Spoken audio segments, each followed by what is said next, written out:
Ayub pasal 40. Tuhan menantang Ayub.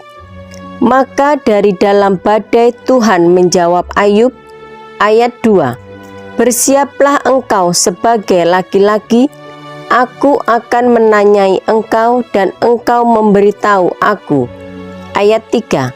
Apakah engkau hendak meniadakan pengadilanku, mempersalahkan aku supaya engkau dapat membenarkan dirimu? Ayat 4. Apakah lenganmu seperti lengan Allah, dan dapatkah engkau mengguntur seperti Dia? Ayat 5. Hiasilah dirimu dengan kemegahan dan keluhuran, kenakanlah keagungan dan semarak. Ayat 6. Luapkanlah marahmu yang bergelora, amat-amatilah setiap orang yang congkak dan rendahkanlah dia. Ayat 7. Amat-amatilah setiap orang yang congkak, tundukkanlah dia dan hancurkanlah orang-orang fasik di tempatnya. Ayat 8. Pendamlah mereka bersama-sama dalam debu, kurunglah mereka di tempat yang tersembunyi. Ayat 9. Maka aku pun akan memuji engkau, karena tangan kananmu memberi engkau kemenangan. Lukisan tentang kuda Nil. Ayat 10. Perhatikanlah kuda Nil yang telah kubuat seperti juga engkau, ia makan rumput seperti lembu. Ayat 11. Perhatikanlah tenaga di pinggangnya, kekuatan pada urat-urat perutnya. Ayat 12. Ia merenggangkan ekornya seperti pohon aras, otot-otot pahanya berjalin-jalinan. Ayat 13. Tulang-tulangnya seperti pembuluh tembaga, kerangkanya seperti batang besi. Ayat 14. Dia yang pertama dibuat Allah, makhluk yang diberinya bersenjatakan pedang. Ayat 15. Ya, bukit-bukit mengeluarkan hasil baginya, di mana binatang-binatang liar bermain-main. Ayat 16. Di bawah tumbuhan teratai ia menderum, tersembunyi dalam gelagah dan payah. Ayat 17. Tumbuhan-tumbuhan teratai menaungi dia dengan bayang-bayangnya, pohon-pohon gandarusa mengelilinginya. Ayat 18. Sesungguhnya, biarpun sungai sangat kuat arusnya, ia tidak gentar, ia tetap tenang biarpun sungai Yordan meluap melanda mulutnya. Ayat 19. Dapatkah orang menangkap dia dari muka, mencocok hidungnya dengan keluhan? Lukisan tentang buaya. Ayat 20. Dapatkah engkau menarik buaya dengan kail, atau mengimpit lidahnya dengan tali? Ayat 21. Dapatkah engkau mengenakan tali rotan pada hidungnya, mencocok rahangnya dengan kaitan? Ayat 22. Mungkinkah ia mengajukan banyak permohonan belas kasihan kepadamu, atau berbicara dengan lemah lembut kepadamu? Ayat 23. Mungkinkah ia mengikat perjanjian dengan engkau, sehingga engkau mengambil dia menjadi hamba untuk selama-lamanya? Ayat 24.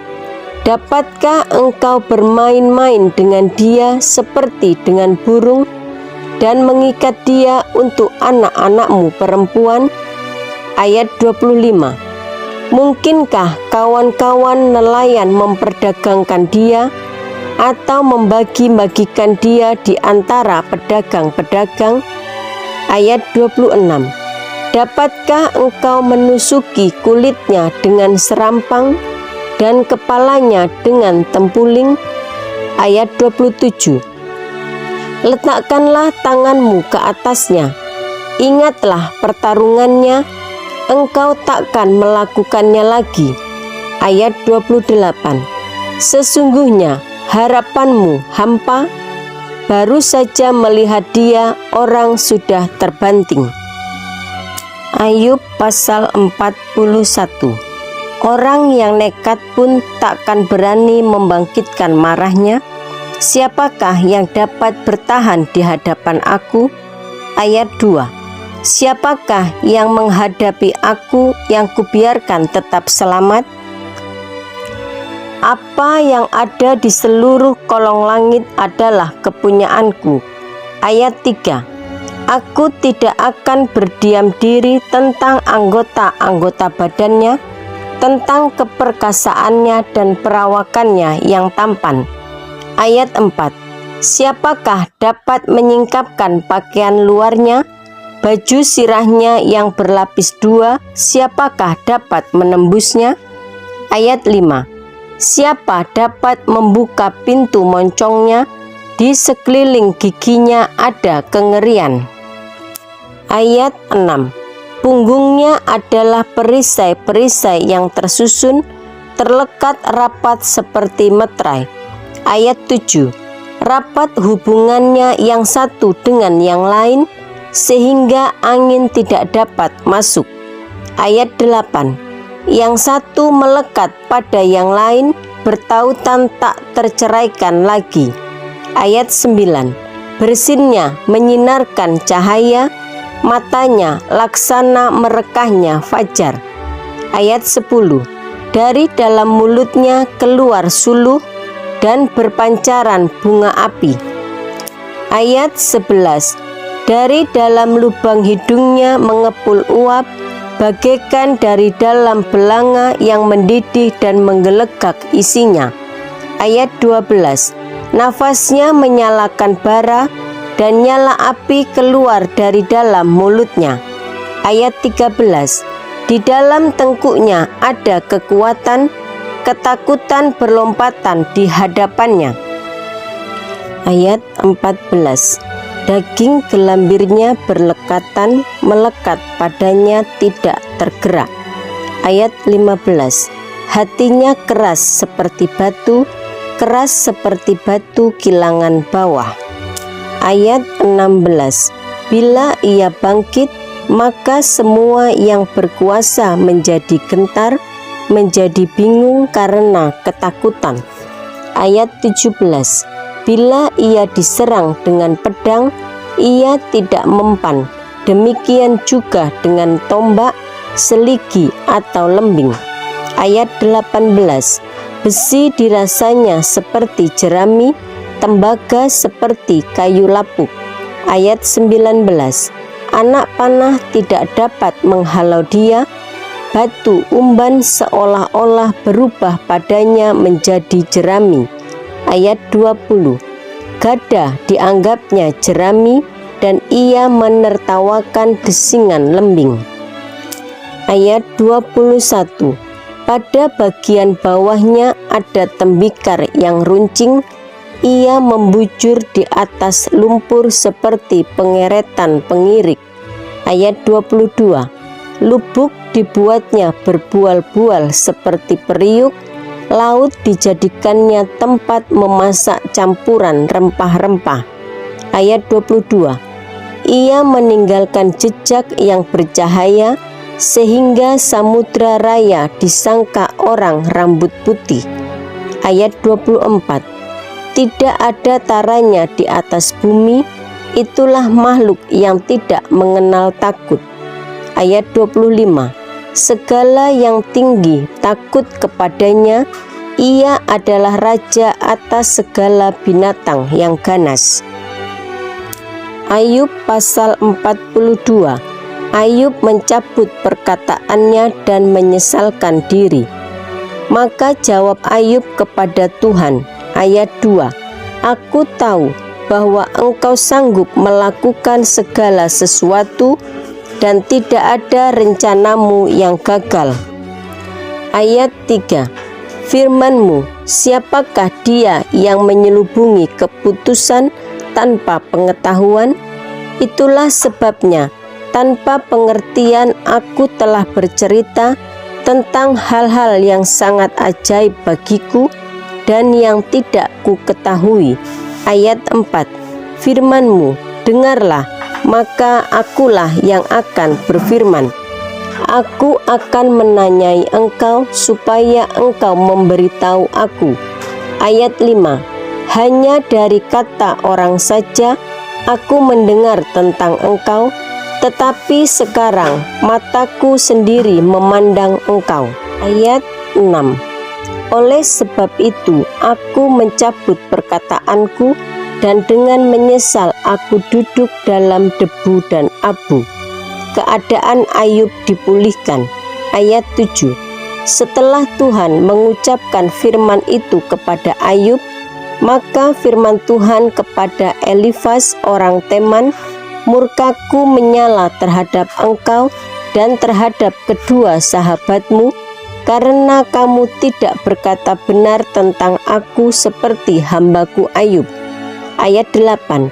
Oleh sebab itu, ambillah 7 ekor lembu jantan dan 7 ekor domba jantan, dan pergilah kepada hambaku Ayub. Lalu persembahkanlah semuanya itu sebagai korban bakaran untuk dirimu, dan baiklah hambaku Ayub meminta doa untuk kamu, karena hanya permintaannya lah yang akan kuterima, supaya aku tidak melakukan aniaya terhadap kamu, sebab kamu tidak berkata benar tentang aku seperti hambaku Ayub. Ayat 9. Maka pergilah Elifas orang Teman, Bildad orang Suah, dan Sofar orang Naama, lalu mereka melakukan seperti apa yang difirmankan Tuhan kepada mereka, dan Tuhan menerima permintaan Ayub. Ayat 10. Lalu Tuhan memulihkan keadaan Ayub setelah ia meminta doa untuk sahabat-sahabatnya, dan Tuhan memberikan kepada Ayub 2 kali lipat dari segala kepunyaannya dahulu. Ayat 11. Kemudian datanglah kepadanya semua saudaranya laki-laki dan perempuan, dan semua kenalannya yang lama, dan makan bersama-sama dengan dia di rumahnya.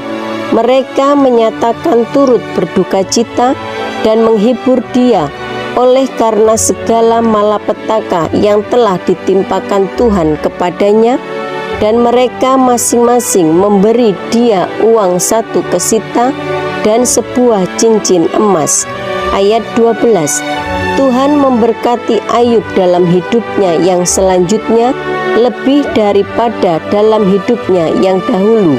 Ia mendapat 14.000 ekor kambing domba dan 6.000 unta, 1.000 pasang lembu, dan 1.000 ekor keledai betina.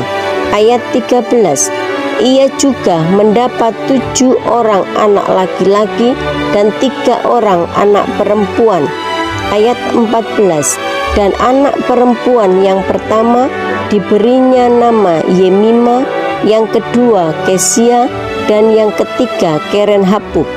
Ayat 15. Di seluruh negeri tidak terdapat perempuan yang secantik anak-anak Ayub, dan mereka diberi ayahnya milik pusaka di tengah-tengah saudara-saudaranya laki-laki. Ayat 16. Sesudah itu Ayub masih hidup 140 tahun lamanya. Ia melihat anak-anaknya dan cucu-cucunya sampai keturunan yang keempat. Ayat 17. Maka matilah Ayub tua dan lanjut umur.